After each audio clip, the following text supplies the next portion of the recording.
여러분 지금 리플 가격 차트 보고 있나요? 올라갈까 내려갈까 매일 밤 잠 못 이루고 있을 겁니다.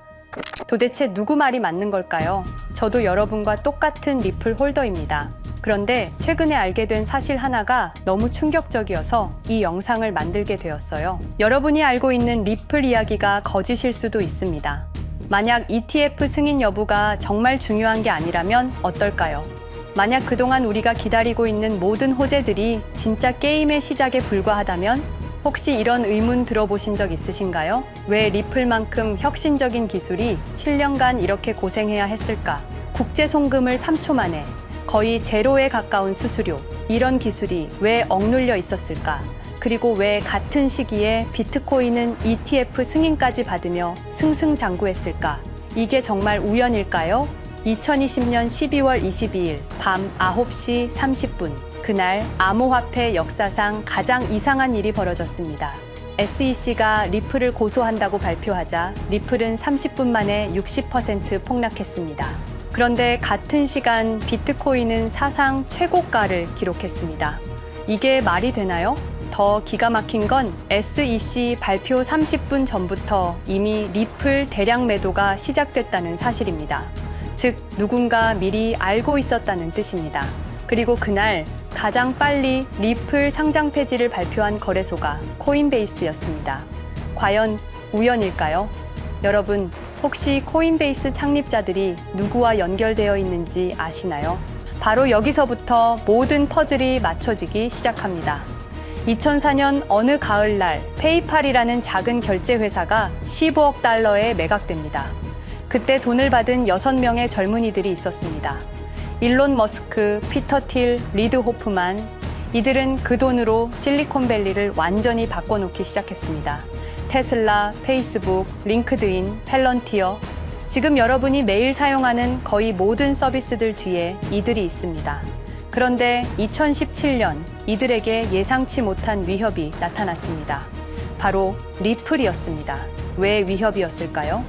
리플이 성공하면 그들이 20년간 구축한 결제 제국 전체가 무너질 수 있었습니다. 그래서 이들은 리플을 제거하기로 결정했습니다.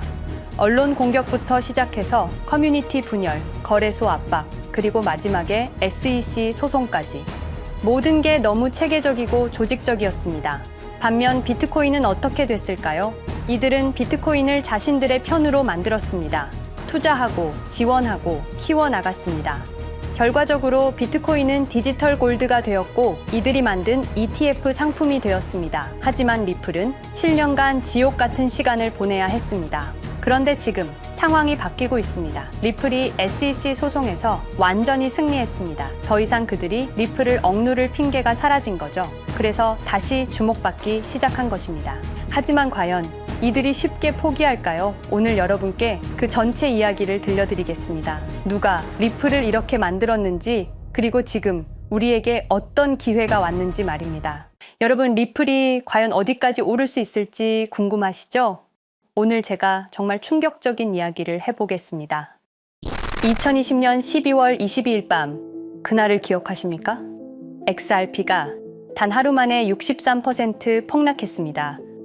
어떤 이들은 수천만 원의 자산이 증발했고 어떤 이들은 하루아침에 수억을 잃었습니다. 처음엔 시장이 미친 거라고 생각했습니다. 변동성이라고, 조정이라고 그렇게 믿었습니다. 하지만 이 사건을 5년간 추적한 결과 이건 어떤 이들의 치밀한 계획이었습니다. 리플 가격은 4년간 철저하게 짓눌려 있었습니다. 그리고 더 충격적인 건 2025년 8월 그 암살자가 다시 나타났다는 겁니다.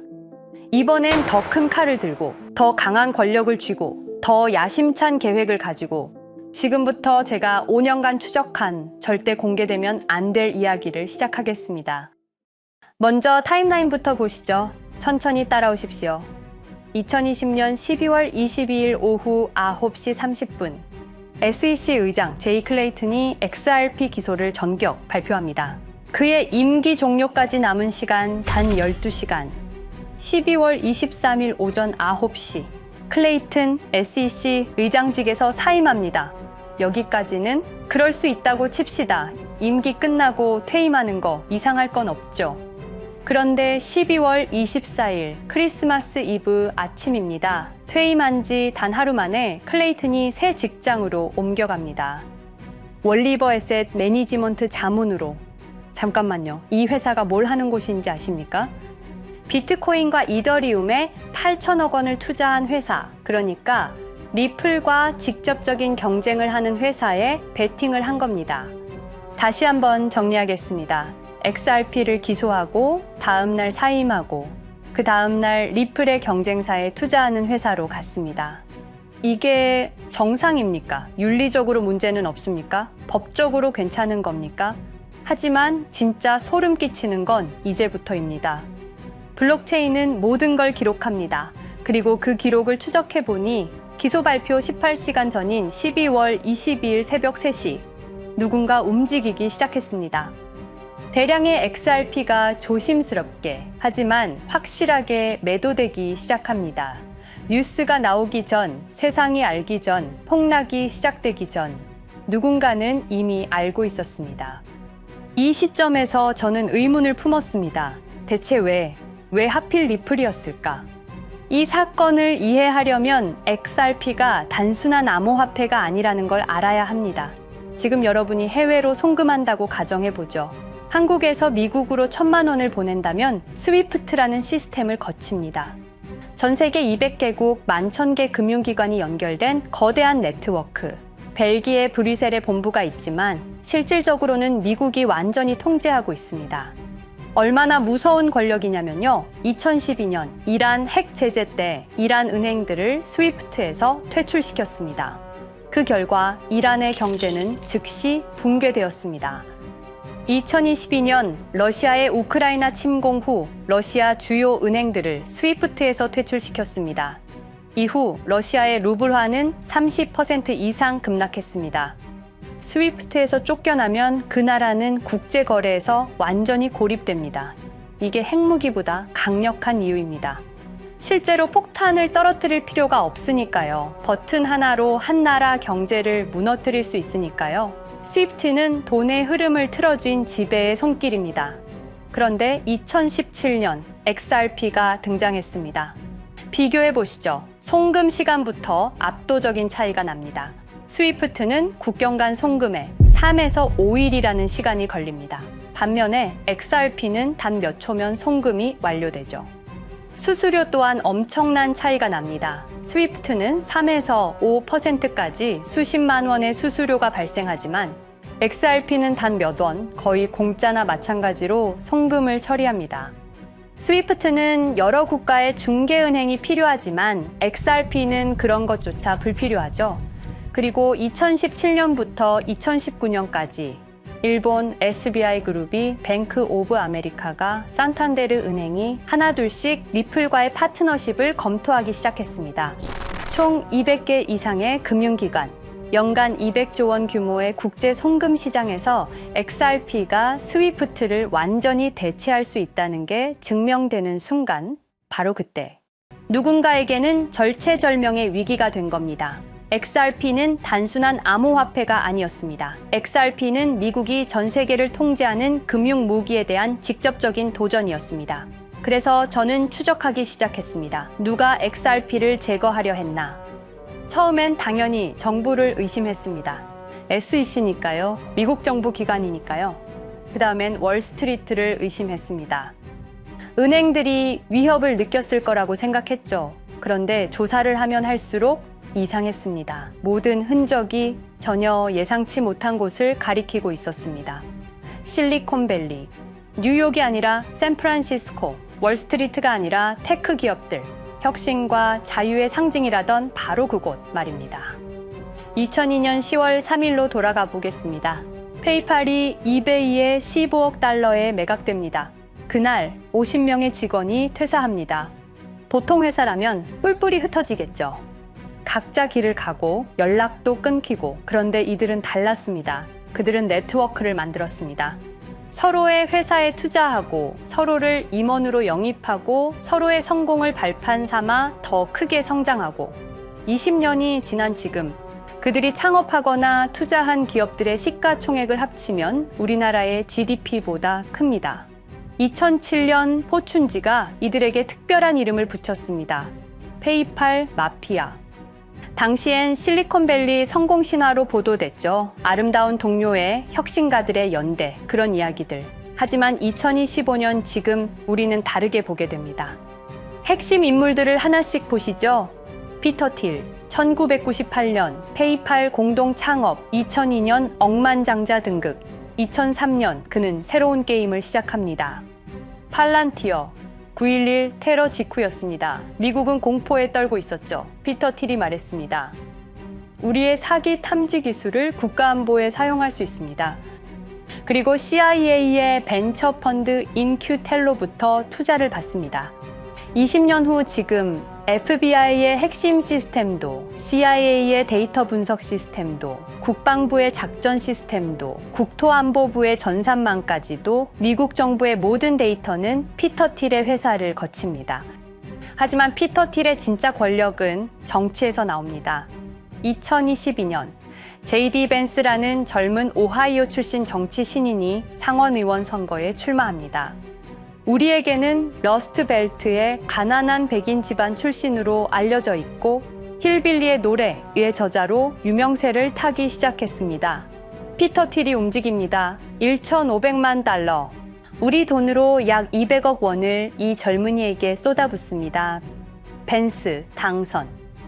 2024년 7월 플로리다 마러라고 피터 틸이 트럼프를 찾아갑니다. 대화의 내용은 단 하나. 제가 추천하고 싶은 부통령 후보가 있습니다. 2025년 1월 20일 JD 벤스 미국 48대 부통령 취임. 페이팔 마피아가 백악관에 발을 들여놓은 역사적 순간입니다. 그리고 벤스뿐만이 아니었습니다. 일론 머스크, 여러분이 잘 아시는 그 일론 머스크 말입니다. 테슬라, 스페이스X의 CEO, 2024년 대선에 4,300억 원을 기부합니다. 트럼프 최대 후원자, 그리고 트럼프 2기 행정부에서 정부 효율부 DOJ 수장으로 임명됩니다. 연방정부 전체의 예산을 삭감할 권한, 그의 시장 조작 능력은 이미 증명됐죠. 2021년 5월 트윗 한 줄로 비트코인을 폭락시킨 후 뒤로는 더 싸게 매집했습니다. 데이비드 sak스, 백악관 AI 암호화폐 차르, 모든 AI 정책과 암호화폐 정책의 최종 결정권자, 페이팔의 전 COO. 미국의 암호화폐 정책 최종 결정권을 페이팔 마피아가 쥔 겁니다. 그리고 한 명 더, 여러분이 잘 모르는 이름이지만 아주 중요한 인물입니다. 제드 맥켈럽, XRP 공동 창업자, 2013년 리플을 나옵니다. 그리고 스텔라루멘이라는 경쟁 코인을 출시합니다. 그가 가진 XRP는 90억 개, 2022년까지 전부 매도합니다. 무려 4조 2천억 원이라는 천문학적인 수익을 기록했습니다. 그런데 기묘한 일이 벌어집니다. 2025년 6월 페이팔의 스테이블 코인 페이팔 USD가 스텔라루멘 체인으로 확장을 발표합니다. 리플의 배신자가 만든 플랫폼으로. 우연일까요? 그리고 저는 결정적 증거를 찾았습니다. 2025년 초 내부 고발자가 나타납니다. 월리버 에셋 매니지먼트. 기억하시죠? 제이 클레이튼이 XRP 기소 다음 날 합류한 바로 그 회사. 그 회사의 내부 문서가 유출됩니다. 공개된 투자 내역은 이랬습니다. 비트코인에 우리 돈 5천억 원, 이더리움에는 3천억 원이 투자금 명목으로 지출되었습니다. 이 돈들이 향한 곳은 모두 리플의 경쟁사들이었습니다. 그리고 충격적인 숨겨진 투자 내역. 스텔라루멘에는 700억 원을, 팔란티어의 주식에 1조 6천억 원, 금액이 비공개된 투자금은 페이팔의 페이팔 USD로 향했습니다. 잠깐, 스텔라루멘, 제드 맥켈럽의 코인, 팔란티어, 피터 틸의 회사, 페이팔 USD, 페이팔의 스테이블 코인. 제이 클레이튼이 SEC를 나오자마자 들어갔던 월리버 에셋 매니지먼트를 통해서 팔란티어, 스텔라루멘, 페이팔로 흘러 들어간 것입니다. 모든 것이 연결됩니다. 모든 것이 한 곳을 가리킵니다. 이건 우연이 아닙니다. 리플과 SEC의 소송전은 거대한 연극이었던 것입니다. 모든 게 페이팔 마피아들의 계획이었던 겁니다. 이제 전체 그림이 보입니다. 페이팔 마피아의 리플 제거 작전, 이제 전부 재구성할 수 있습니다. 제드 맥켈럽이 XRP 공동 창업자로 참여하여 핵심 기술을 습득. 2013년 의도적으로 갈등을 벌인 후 퇴사. 그것도 90억 개의 XRP를 보유한 채로 말이죠. 시한폭탄을 설치한 겁니다.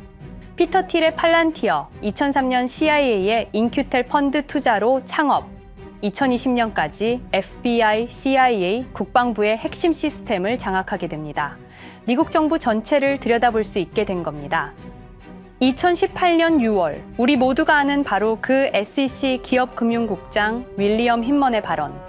이더리움은 증권이 아니다. 의도적으로 리플의 가격만 억누르려던 치밀한 계획이었습니다. 제이 클레이튼, 임기 12시간을 남기고 리플을 기소. 사임 이후에는 곧바로 리플의 경쟁사에 투자를 하는 회사의 자문으로 합류. 그야말로 치명타를 먹인 셈이죠. 2023년 8월, 페이팔은 페이팔 USD라는 스테이블 코인을 출시합니다. 그리고 2025년 6월에는 스텔라루멘 메인넷으로의 확장을 발표했습니다. 제드 맥켈럽은 XRP를 매도한 자금으로 스텔라루멘을 개발하게 됐죠. XRP를 대체할 완벽한 준비를 한 겁니다. 트럼프 2기 행정부 출범으로 페이팔 마피아들의 계획이 완성 단계에 접어듭니다. JD 벤스는 부통령으로, 일론 머스크는 정부 효율부 수장으로, 데이비드 sak스는 AI 암호화폐 총책임자로, 피터 틸은 트럼프 인수위의 공동의장 자리에 오릅니다.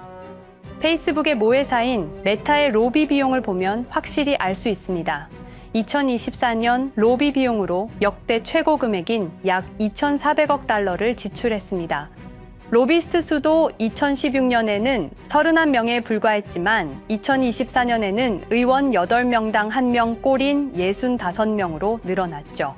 정치 권력을 장악하기 위한 그들의 야욕이 그대로 드러나는 부분입니다.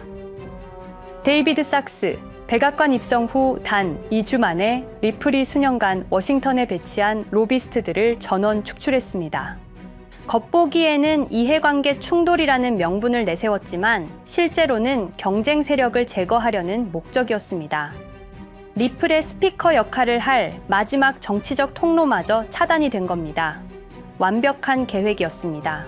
그런데 SEC와 리플의 소송전에서 그들이 예상치 못한 일이 벌어집니다. 2023년 7월 아날리사 토레스 판사의 판결. XRP 자체는 증권이 아니다. SEC는 즉시 항소했고 리플도 여기에 부분적으로 항소를 하게 되죠. 법정 공방은 끝이 어딘지도 모르게 이어졌습니다. 그리고 2025년 8월 놀랍게도 양측 모두 항소를 취하합니다. 5년 동안의 전쟁이 드디어 끝이 나게 된 순간이었습니다. 리플은 승리했습니다. XRP 가격은 무려 5,000원에 근접하게 상승했고 수많은 자산 운용사들의 XRP, ETF 신청 물결이 이어졌습니다. 그리고 리플은 히든로드를 12억 5천만 달러의 인수, 리플 프라임이라는 이름으로 새롭게 출범시켰습니다. 스테이블 코인 리플 USD는 출시 1년 만에 시가총액 10억 달러를 돌파하는 기염을 토합니다. 현재 리플의 기업 가치는 400억 달러 이상으로 평가받고 있습니다. XRP는 죽지 않았습니다. 5년 동안 억눌렸던 것이 폭발적으로 성장하기 시작합니다. 투자자들이 돌아오고 은행들이 재접촉하고 파트너십들이 재개되고 우리가 이긴 건가? 정의가 승리한 건가? 아니었습니다. 2025년 8월 18일 XRP 승리 발표 불과 10일 후 뉴스가 터집니다. 제이 클레이튼 맨해튼 연방검사로 정식 임명. 5년 전 XRP를 기소했던 바로 그 사람.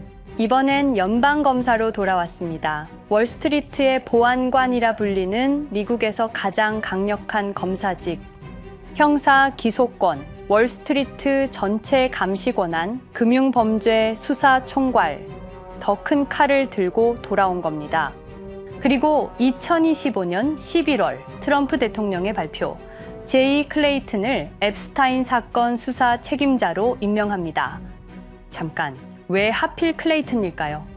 왜 XRP 소송이 끝나자마자일까요? 왜 지금일까요? 그리고 그는 다음엔 누구를 조준할까요? 리플은 부활했습니다. 하지만 페이팔 마피아는 멈추지 않았습니다. 2025년 상반기, 이상한 패턴들이 포착되기 시작합니다.